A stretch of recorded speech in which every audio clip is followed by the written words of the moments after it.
Bon, j'imagine que vous avez suivi ce qui s'est passé à Toulouse le week-end dernier. Pour ceux qui vivent dans une grotte, je rappelle un petit peu ce qui s'est passé. Donc le week-end dernier, il y a eu un spectacle urbain. Ce spectacle a duré entre le vendredi 25 et le dimanche 27 octobre. Le spectacle a été fait en collaboration avec la mairie de Toulouse et le groupe La Machine. Ce groupe créant des statues célèbres dont le Minotaure, qui était déjà là en 2018. Mais ici, ce qui nous intéresse, c'est pas le Minotaure, mais c'est la nouvelle machine, à savoir l'Élite.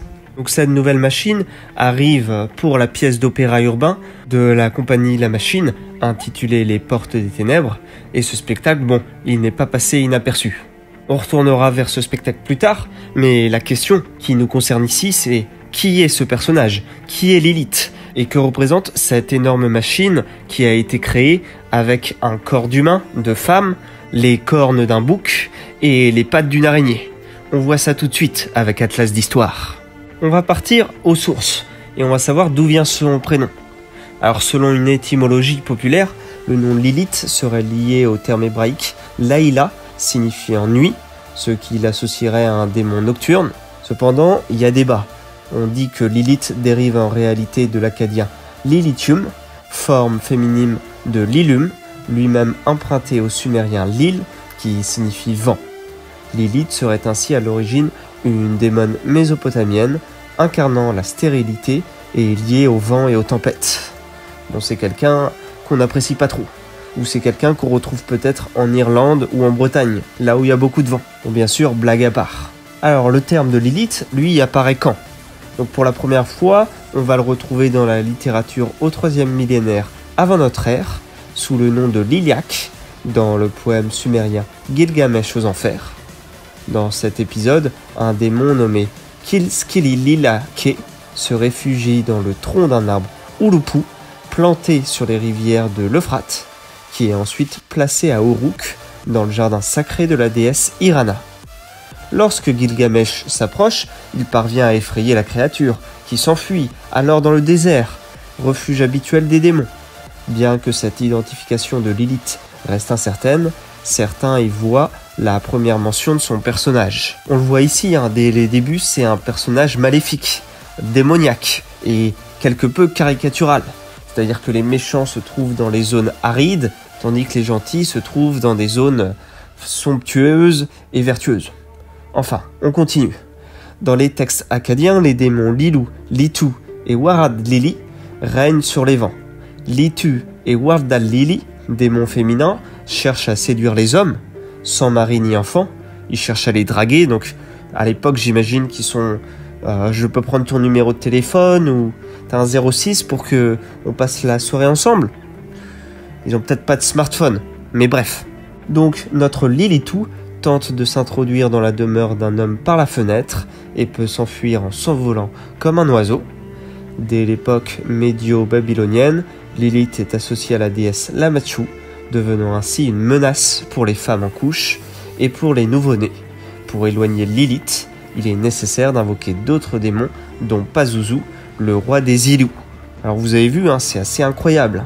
Il faut contacter un autre démon, donc avec le smartphone de l'époque, ils utilisaient peut-être des tablettes pour écrire, comme des tablettes en pierre, mais c'était des tablettes quand même. Et ensuite, ils contactaient un autre démon pour faire fuir cette Lilith, cette démon femme qui allait draguer les hommes célibataires.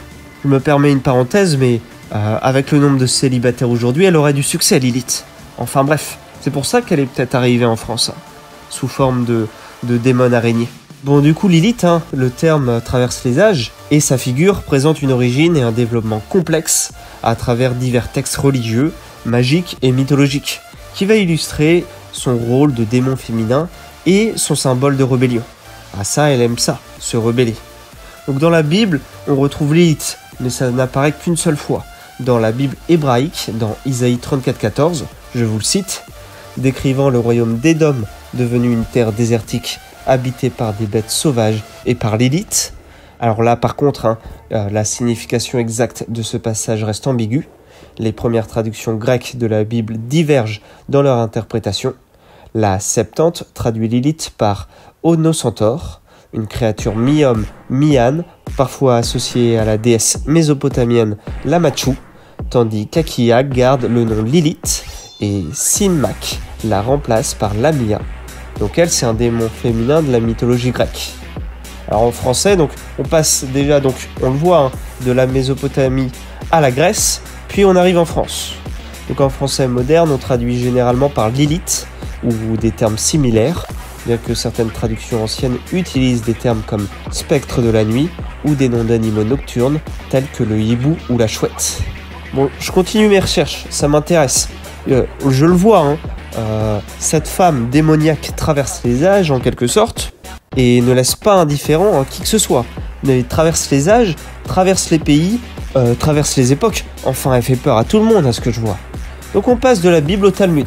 Donc dans le Talmud babylonien, Lilith apparaît sous forme d'un démon aux longs cheveux et doté d'ailes associées aux succubes qui menacent les hommes endormis seuls. Si vous souhaitez la référence, c'est le Talmud de Babylone, Eruvin 100a, Nida 24b. Selon le rabbin Anida Ben Dossa, Lilith représente un danger pour les hommes solitaires et sa figure est liée à celle d'Ahriman, divinité maléfique de la religion zoroastrienne, Baba Batra 73a. Contrairement aux sources ultérieures, dans le Talmud, Lilith ne vise pas spécifiquement les enfants ou les hommes, mais tous les humains. On passe du coup à l'alphabet de Ben Sira. La version la plus influente du mythe de Lilith provient de l'alphabet de Ben Sira. C'est un texte médiéval persan. Dans ce récit, il y a l'histoire de Lilith, qui, on l'affirme dans le livre, est la première épouse d'Adam. Donc cette relation entre Lilith et Adam n'est pas dans la Bible, mais est dans l'alphabet de Ben Sira. Et donc, elle est la première épouse d'Adam, mais elle quitte le jardin d'Éden pour se réfugier près de la mer Rouge. Dieu envoie 3 anges pour la ramener, mais elle refuse et promet de ne pas s'en prendre au nouveau-né si elle voit les noms de ces anges Sanoi, Sansenoi et Samalgelof. Dites-vous que cela devient une tradition et expliquera les récits parallèles de la création de la Genèse. Donc on le voit là, beaucoup de gens le disent que Lilith serait la première femme d'Adam. En fait non, c'est dans des écrits bien spécifiques où on dit que ça serait la première femme d'Adam qui aurait quitté le jardin d'Éden. C'est aussi tout là l'importance de ces vidéos, parce que moi on me disait tout le temps mais oui c'est la première femme d'Adam. Et moi je répondais mais non, la première femme d'Adam c'est Ève. Et on m'affirmait de nouveau que c'était elle la première femme d'Adam avant Ève. Donc moi j'y comprenais rien. Moi qui ai étudié un petit peu en théologie, bon, je n'y comprenais rien du tout. Bon et sinon ce démon là qui mange les enfants, qui mange les hommes solitaires, qui mange les hommes endormis, les hommes célibataires, les femmes, tout le monde, comment on s'en protège de ce démon là? Parce que moi je veux pas dormir avec Lilith ce soir. Alors pour se protéger de Lilith, il y avait des moyens magiques variés qui étaient utilisés. Déjà, il y avait un bol d'incantation, découvert en Babylonie. Ces bols datent du 6e siècle et contiennent des incantations en araméen destinées à protéger contre Lilith et les autres démons. Donc tous les cousins de Lilith, qui mangent des humains ou les cousins tarés en quelque sorte.